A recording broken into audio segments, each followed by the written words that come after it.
ડાંગમાં દીપડાના હુમલામાં બાળકના મોત બાદ દીપડાને પાંજરે પૂરવા કવાયત હાથ ધરાઈ વન વિભાગ દ્વારા અલગ અલગ ટીમો બનાવી દીપડાને પાંજરે પૂરવા માટે કવાયત શરૂ થઈ છે।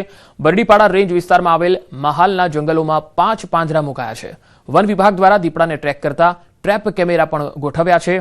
વન અધિકારીઓએ ગ્રામજનોને રાત્રે બહાર ન સૂવા, ઢોરોને યોગ્ય રીતે બંધ જગ્યામાં રાખવા સૂચનાઓ આપી। મૃતક બાળકના પરિવારને વન વિભાગના નિયમ મુજબ મળવાપાત્ર રકમ માટે તજવીજ હાથ ધરવામાં આવી। ઝાડીમાં છુપાયેલા દીપડા દ્વારા આ બાળક ઉપર હુમલો કરવામાં આવેલો અને આ બાળકનું ઘટના સ્થળ પર મૃત્યુ થયેલું હતું। આની જાણ થતાં તરત જ વન વિભાગની ટીમ ત્યાં સ્થળ પર પહોંચી ગઈ હતી અને પોલીસ વિભાગની ટીમ સાથે ડેડ બોડીને રિકવર કરી વધુ પીએમ માટે બાજુની સિવિલ હોસ્પિટલ સુબીર ખાતે એને ખસેડવામાં આવ્યું હતું। અલગ અલગ જગ્યાઓ પર એવી 5 જગ્યાઓ આઈડેન્ટિફાઈ કરી છે, ત્યાં પાંજરા પણ મૂકવામાં આવેલા છે અને આ દીપડાને પાંજરે પૂરવા માટેની તજવીજ હાથ ધરવામાં આવેલી છે। પાટણમાં પશુપાલકોની દાદાગીરી જોવા મળી। રખડતા ઢોર દાદાગીરી કરી અને છોડાવી ગયા। પાલિકા કર્મીઓએ પકડેલા ઢોર છોડાવી ગયા હતા। ઘર્ષણ કરીને પકડેલા આ પશુઓને છોડાવી ગયા। પાલિકાના ઢોર ડબ્બાના કર્મચારીઓએ દ્વારા રસ્તે રખડતા પશુઓને ઢોર ડબ્બે પૂરવામાં આવેલા। પારેવા સર્કલ પાસે નગરપાલિકા હસ્તકની જગ્યામાં 15 થી વધુ ગાયોને રખાઈ હતી। પશુપાલકોએ જોહુકમી અને દાદાગીરી કરી ઢોર ડબ્બાના કર્મચારીઓને બીભત્સ ગાળો બોલી અને ઢોરોને છોડાવી ગયા। પાટણમાં પશુપાલકોની અનેક વખત આ રીતે દાદાગીરી જોવા મળતી હોય છે। આ મામલે પાલિકાના કર્મચારીઓ પશુ માલિકો સામે પોલીસ ફરિયાદની તજવીજ હાથ ધરી છે। ત્યાંથી 15-20 ગાયો હતી મેં અમે પકડવા ગયા તો એ લોકો રબારી ભરવાડો આવી મા બૂનો અમે અમને ગાળો બોલી, અમને અમારા કારકુનને બધાને અમારા કર્મચારીઓને મા બૂનો અમે ગાળો બોલી, મારવાની ધમકીઓ આલી અમને અને ત્યાંથી ગાયો એ લોકો અમારા પાસે ભગાડીને લઈ ગયા। ગીર સોમનાથના ઉનામાં પીજીવીસીએલની ટીમ પર હુમલો થયો। ગરાડ ગામે વીજ ચેકિંગ દરમિયાન હુમલાખોરોએ પથ્થર વડે હુમલાનો પ્રયાસ કર્યો। પીજીવીસીએલના જુનિયર ઇજનેર હાર્દિક ડોડિયા અને ઇલેક્ટ્રિક આસિસ્ટન્ટ અજીત ડોડિયાને માર માર્યો। પીજીવીસીએલના કર્મીનો શોટ ફાડીને માર માર્યો। પીજીવીસીએલ કર્મીએ 112માં ફોન કરી પોલીસને બોલાવી ઇજાગ્રસ્ત કર્મીને ઉના સરકારી હોસ્પિટલમાં ખસેડાયા। ગરાડ ગામે વીજપોલ પરથી પસાર થતી લાઇનનું ચેકિંગ કરવા ગયા હતા। હુમલો કરનાર 2 શખ્સ પર ફરજ પર રૂકાવટની ફરિયાદ નોંધાઈ છે। 4 શખ્સો દ્વારા આવી અને પાછળથી મારી સાથે ઝપાઝપી કરે અને મોટો પથ્થર ઉપાડી અને મારા માથામાં મારવાની કોશિશ કરે અને તેમાં અથડામણ થયેલ અને મને મારા સાથે રહેલા કર્મચારીના શર્ટ ફાડી નાખેલ અને તેની સાથે પણ ઝપાઝપી કરેલ। મારા સાથેના ઇલેક્ટ્રિકલ આસિસ્ટન્ટને પણ મારવાની કોશિશ કરેલ અને તેની સાથે ઝપાઝપી કરેલ, ઢેકા પાટુનો માર મારેલ। વડોદરામાં ફલોડ ગ્રામ પંચાયતમાં ભ્રષ્ટાચારના આક્ષેપો થયા છે। વાઘોડિયાની ફલોડ ગ્રામ પંચાયતમાં રાવ ઉઠી છે। વિકાસના કામોમાં ભ્રષ્ટાચારની ફરિયાદ ઉઠી છે। રોડ, ડ્રેનેજ, શેડ અને આંગણવાડીના કામોમાં આ ફરિયાદ થઈ છે। એસ્ટિમેટ મુજબ કામગીરી નહીં થવાનો દાવો છે। ગ્રામજનોની રજૂઆત બાદ અધિકારીઓ દોડતા થયા છે। અધિકારીઓની તપાસમાં ચોંકાવનારા ખુલાસા થયા। કામો ગુણવત્તા વિહીન થયાનું સામે આવ્યું છે। આંગણવાડીના રિપેરિંગ કામમાં લોલામલોલ થઈ છે। તદ્દન હલકી ગુણવત્તાવાળું રિપેરિંગ કામ થયું છે। તમામ કામોના બિલની ચૂકવણી સ્થગિત કરાઈ છે। તાલુકા વિકાસ અધિકારી ગ્રામ પંચાયત પાસે જરૂરી ખુલાસો માંગશે। અમને એવું થોડું લાગે છે કે અંદર ભ્રષ્ટાચાર થતો હોય ને ગુણવત્તા વાઇઝ કામો થતા નથી, તો એ બાબતની અમે તાલુકા પંચાયતની અંદર ને એ બધી અરજીઓ કરેલી છે ને અમારી એવી માંગણી છે કે જે કામ થાય એ ગુણવત્તા વાઇઝ થાય ને જે ગટરનું ને એ બધું કામ પૂર્ણ થયા છે એની અમે બિલ પેમેન્ટ અટકાવવા માટેની અરજી કરેલી છે ને એનું જે એસ્ટિમેટ પ્રમાણેનું કામ નીકળે તો પેમેન્ટ થાય ને એસ્ટિમેટ પ્રમાણેનું કામ ના નીકળે તો પેમેન્ટ ના થાય એવી અમારી માંગ છે। ગ્રામ પંચાયતના સદસ્ય અને ગામ લોકો દ્વારા અરજી કરવામાં આવેલી હતી। એ કામોની આજે અમારા તાલુકા પંચાયતના અધિક મદદનીશ ઇજનેર દ્વારા જરૂરી ચકાસણી હાથ ધરવામાં આવેલ છે અને જેમાં જે જરૂરિયાત હતી અને જે ક્ષતિ જણાઈ આવેલી હતી એ પ્રમાણે ગ્રામ પંચાયતને જરૂરી સૂચના આપવામાં આવેલી છે અને સદર જે કામો છે એનું ચૂકવણું પણ હાલ કરવામાં આવેલું નથી। સુરેન્દ્રનગર અને વઢવાણ શહેરમાં અલગ અલગ સ્થળો પર ઈડીની ટીમ દ્વારા દરોડા પાડવામાં આવ્યા। જે મામલે અરજદાર અશ્વિનભાઈએ પ્રતિક્રિયા આપી છે। ધ્રાંગધ્રાના મોટી માલવણના કૃષ્ણનગર પાસે કાર્યરત સોલાર પ્લાન્ટમાં જિલ્લા કલેક્ટર સહિતના અધિકારીઓએ ગેરરીતિ આચરી હોવાના આક્ષેપો થયા હતા। ખેડૂતોની જમીનને એને કર્યા વગર જ તંત્ર દ્વારા ગુડખર અભયારણ્ય પાસે સોલાર પ્લાન્ટને મંજૂરી માટે આપી દેવાઈ હોવાનું જણાવ્યું. સોલાર પ્લાન્ટમાં 60 કરોડનું મૂડીરોકાણ દર્શાવી 850 કરોડનો સોલાર પ્લાન્ટ શરૂ કરી દીધો. રોજનું અંદાજે 35 થી 40 લાખનો વીજ પુરવઠો ઉત્પાદન કરતા હોવાનું પણ જણાવ્યું. જે અંગે રજૂઆત કરાતા રેડ કરાઈ હોવાનું જાણવા મળેલ. આ લોકોએ નથી રેવન્યુ વિભાગની મંજૂરી લીધી અને જે કોઈ ખાતેદારોની લીધી છે તો એ પણ લીગલી રીતે એગ્રીમેન્ટ નથી થયેલું. આ ફાઇનલ વાત છે. તો રેવન્યુ વિભાગની તો મંજૂરી લીધી નથી, છતાં પણ આજ પર ડે નો 35 થી 40 લાખનો પાવર ઉત્પન્ન કરી રહ્યા છે અને આ લગભગ મારા ખ્યાલથી 28/4 થી રનિંગ પાવર ચાલુ આજની તારીખ લાગે તો રોજનો લગભગ 35 થી 40 લાખનો વીજ ઉત્પાદન કરી રહ્યા. તો અમારી એવી માંગણી છે કે આના માટે અમે લગભગ 8 થી આના માટે રજૂઆત છે અમારી કે આ ખોટી રીતે અમને હેરાન કરી રહ્યા ખેડૂતોને. અમદાવાદ સાયબર ક્રાઇમને મળી છે વધુ એક સફળતા. મહિલાના 27 લાખ સાયબર ક્રાઇમે બચાવી લીધા.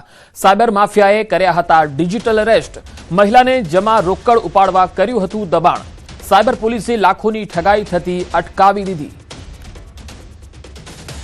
તો સાયબર માફિયાએ કર્યા હતા ડિજિટલ અરેસ્ટ. આખરે આ મહિલાના લાખો રૂપિયા બચી ગયા છે. મહિલાને જમા રોકડ ઉપાડી લેવા માટે દબાણ કર્યું હતું. સાયબર ક્રાઇમ પોલીસે લાખોની ઠગાઈ આચરનારી આ ગેંગને આ મહિલાને છેતરપિંડી કરતા બચાવી લીધી છે. વલસાડ વિસ્તારના ખંડુજી ટેકરા વિસ્તારમાં પાણીની સમસ્યાથી લોકો પરેશાન થયા. છેલ્લા 1 મહિનાથી ગંદુ પાણી આવી રહ્યું છે. પીવાના પાણીની પાઇપલાઇનમાં ગટરનું પાણી ભળી જતા ગંદકીવાળું દુર્ગંધયુક્ત પાણી પહોંચી રહ્યું છે. તેથી લોકો પરેશાનીનો સામનો કરી રહ્યા છે. સમયસર ટેક્સ ચૂકવવા છતાં પણ લોકોને સ્વચ્છ પીવાલાયક પાણી નહીં મળતા અસરગ્રસ્ત વિસ્તારના લોકોમાં રોષ વ્યાપ્યો છે. નગરપાલિકાના સત્તાધીશો આટલા દિવસ બાદ હવે જાગ્યા છે. વહેલી તકે સ્વચ્છ અને પીવાલાયક પાણી મળે તે માટે પ્રયાસો કરી રહ્યા હોવાનું જણાવે છે. અમને આ પાણીથી ઘણો પ્રોબ્લેમ થાય છે અને આ પાણી એટલું દુર્ગંધ મારે છે કે પીવામાં પણ ઉપયોગ નથી આવતો, નથી ખાવાનું બનાવાતું. અમે સ્નાન કરીએ નાહીએ તો પણ એ પાણી એટલું વાસ મારે છે કે આ પાણીના લીધે અમને પ્રોબ્લેમ થાય છે અને એ પાણીથી અમને એટલો પ્રોબ્લેમ થાય છે કે તાવ આવે છે, ડાયરિયા થાય છે, સ્કિન ડિસીઝના પ્રોબ્લેમ વગેરે બધું થાય છે. 20 થી 22 દિવસથી આ સમસ્યા છે. તો અમારી એ જ માંગ છે કે અમે કોર્પોરેટરમાં રેગ્યુલર ટેક્સ ભરીએ છીએ તો અમને શુદ્ધ પાણી પ્રાપ્ત થાય. છેલ્લા 20-22 દિવસથી પાણી એટલું ડોળું ને ગંદુ આવે છે ને કે પીવા માટે પણ ઉપયોગમાં નથી આવતું અને વાપરવા માટે પણ નથી ઉપયોગમાં લેવાતું. અને એટલા પ્રોબ્લેમ થાય છે પાણીને લીધે. ડાયરિયા થાય છે, સ્કિન પ્રોબ્લેમ થાય છે. અમારે દરરોજ 100 રૂપિયાનું પાણી વેચાતું લેવું પડે છે. તો અમારી એક જ વિનંતી છે નગરપાલિકાને કે જેમ બને તેમ જલ્દી આ પ્રોબ્લેમ અમારો સોલ્વ કરે. એમ પાણીનું પ્રોબ્લેમ છે એ કયા જગ્યાથી લીકેજ છે તેના માટે ઘણી જગ્યા પંચર કરવામાં આવ્યા પણ હજુ મળ્યું નથી. જેમ બને તેમ વહેલી તકે પાણીનું પંચર મળી જાય ને એને સોલ્વ કરીને લોકોને સારું પાણી પીવાનું મળે એટલા માટે નગરપાલિકાના કારોબારી ચેરમેનથી માંડીને ડ્રેનેજના ચેરમેન બધા જ ત્યાં જઈ આવ્યા. અમે આજે થઈ જાય તો આજે, કાલે થાય તો કાલે, 1-2 દિવસમાં ગમે તેમ કરીને ગમે ત્યાંથી સોલ્વ તો લાવવું જ પડે. નહીં છેલ્લે તો પછી નવી આજુબાજુમાંથી લાઈનો કરવામાં આવશે. વડોદરાના ગંભીરા બ્રિજ દુર્ઘટના બાદ રાજ્યભરમાં નબળા અને જર્જરિત બ્રિજ પર ભારે વાહનો માટે પ્રતિબંધ મૂકવામાં આવ્યો હતો.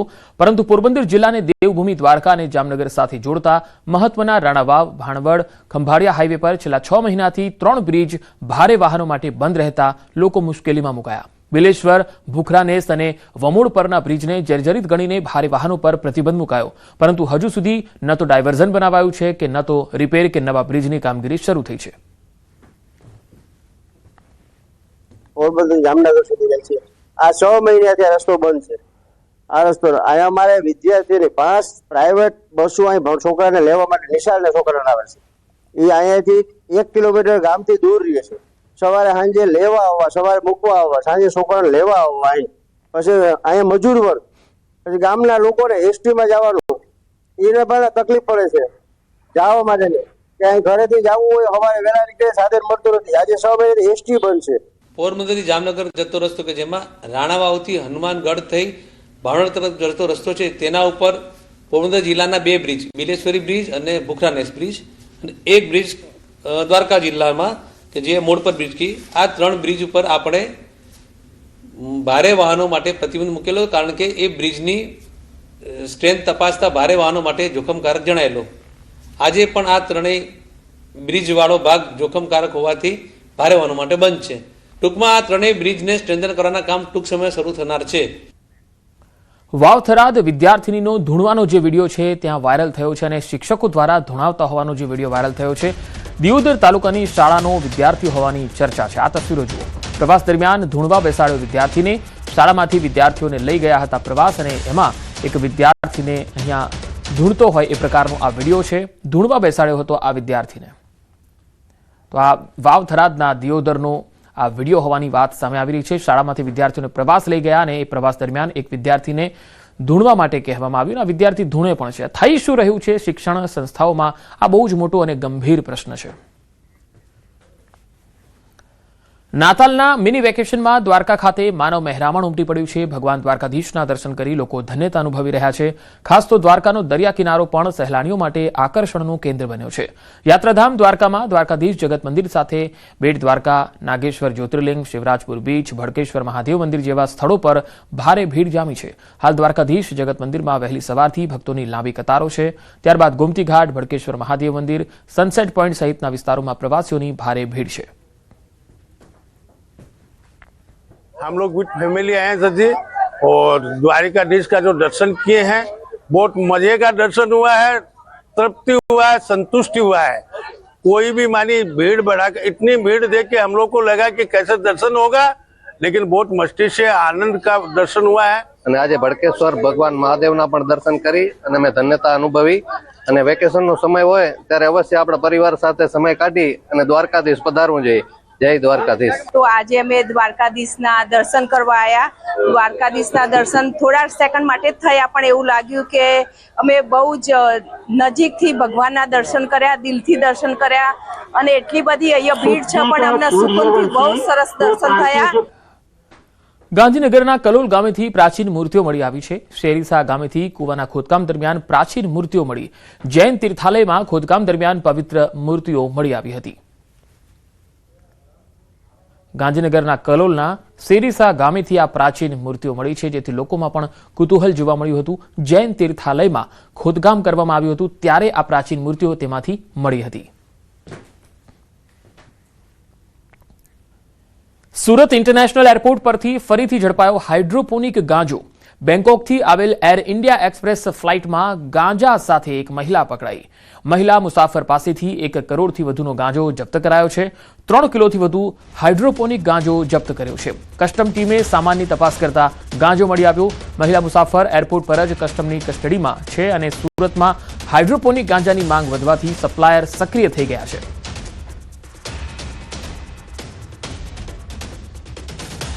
ડાકોરમાં જર્જરિત મકાનની દિવાલ ધરાશાયી થઈ. દુર્ઘટનામાં એક શ્રમિકનું મૃત્યુ થઈ ગયું છે. ડાકોરના ગોપાલપુરા વિસ્તારનો આ બનાવ છે.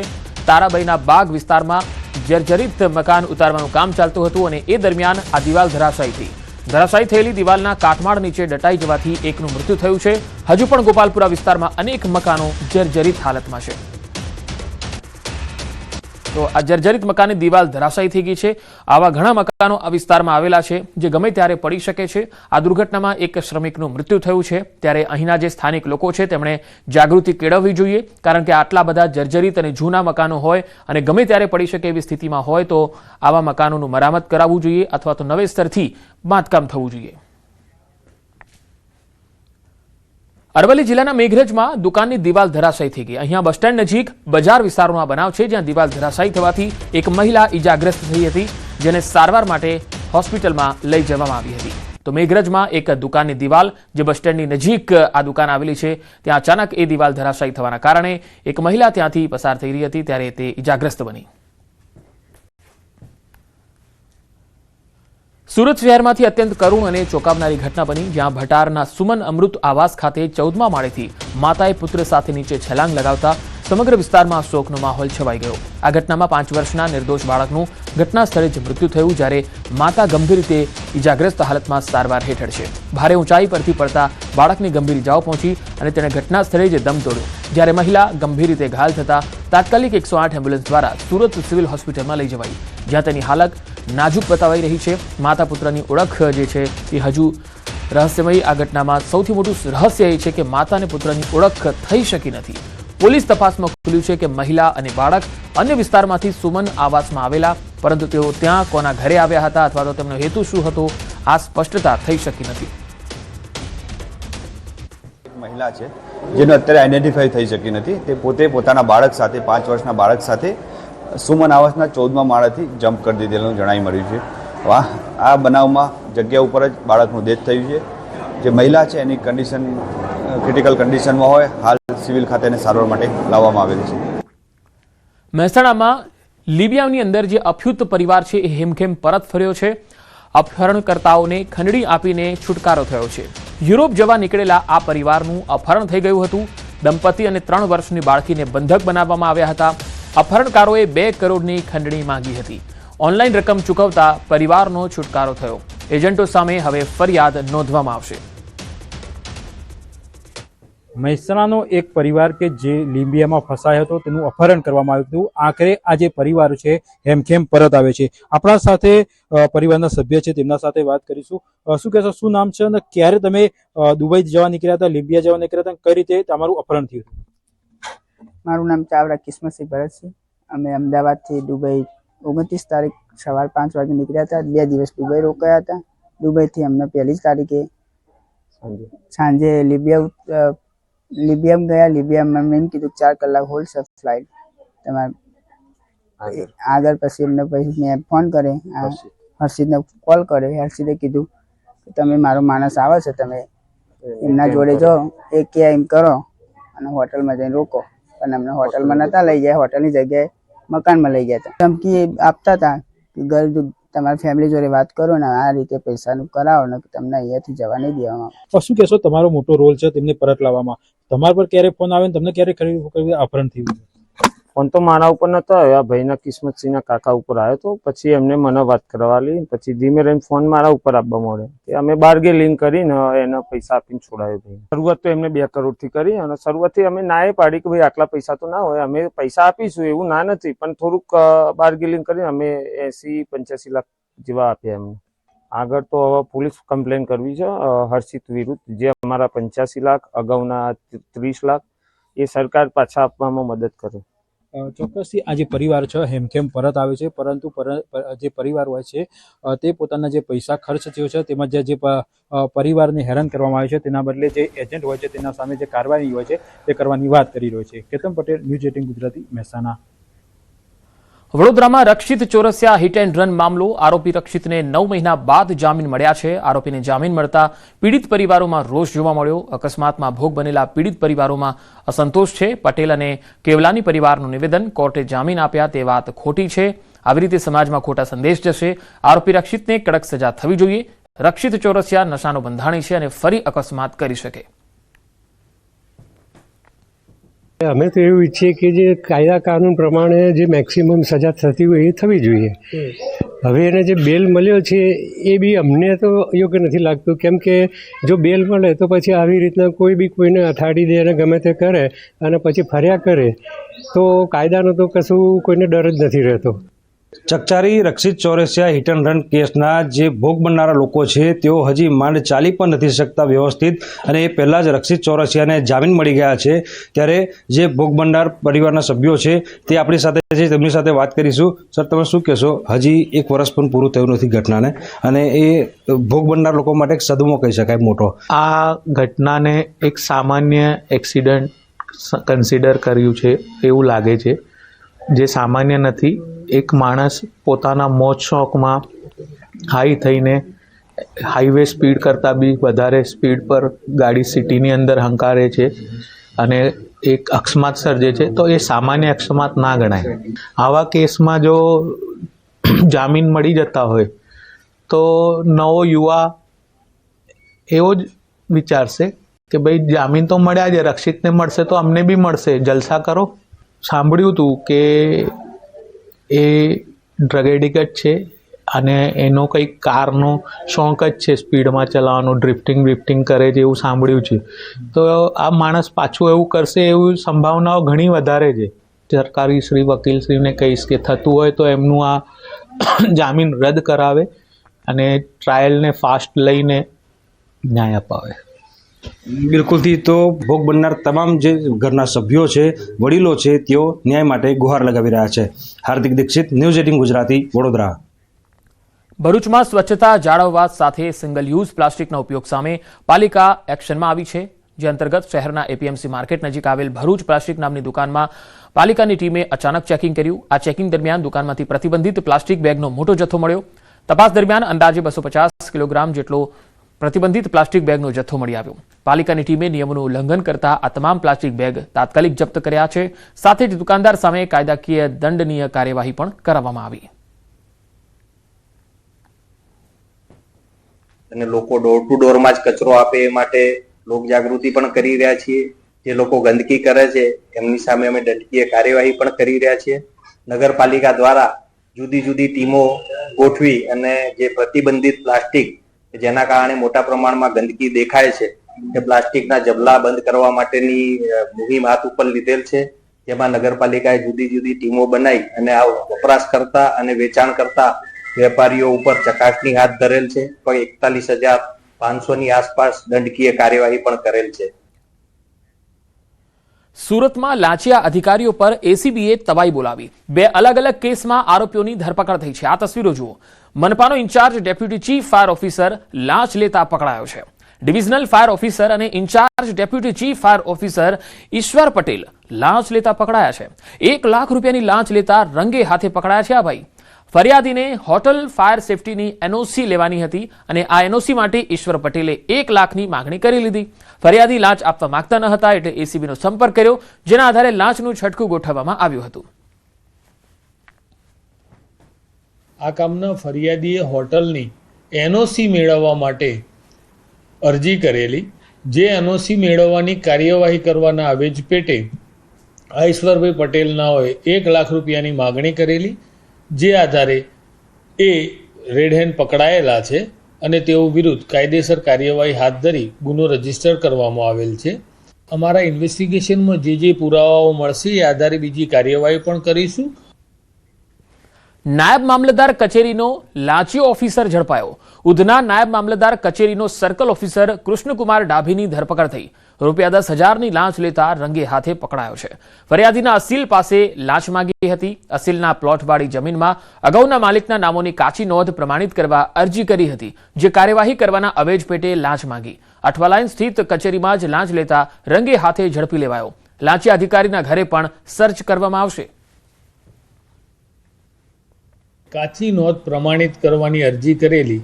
જે કાચી નોંધ પ્રમાણિત કરવાની અરજીના કાર્યવાહી કરવાના આવેજ પેટે નાયબ મામલતદાર તરીકે ફરજ બજાવતા કૃષ્ણકુમાર બનેસંગ ડાભી, જેઓએ ફરિયાદી પાસેથી 10,000 રૂપિયાની માગણી કરેલી, જે સ્વીકારતા રેડ હેન્ડ પકડાયેલા છે.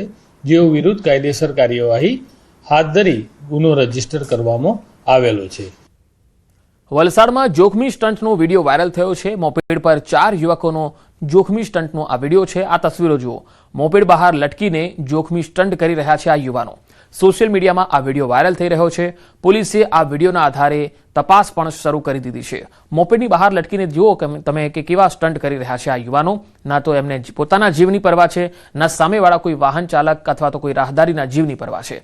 આવા લોકો બીજા લોકો માટે પણ જોખમી સાબિત થતા હોય છે. હળવદમાં ખાનગી સ્કૂલ બસે અકસ્માત સર્જ્યો. અહીંયા ખાનગી સ્કૂલ બસના અકસ્માતના સીસીટીવી પણ સામે આવ્યા. આ તસવીરો જુઓ. સ્કૂલ બસને પાછળથી આવતી એક સ્કૂલ બસે ટક્કર મારી. વિદ્યાર્થીઓને અભ્યાસે લઈ જતા વખતે આ અકસ્માત થયો હતો.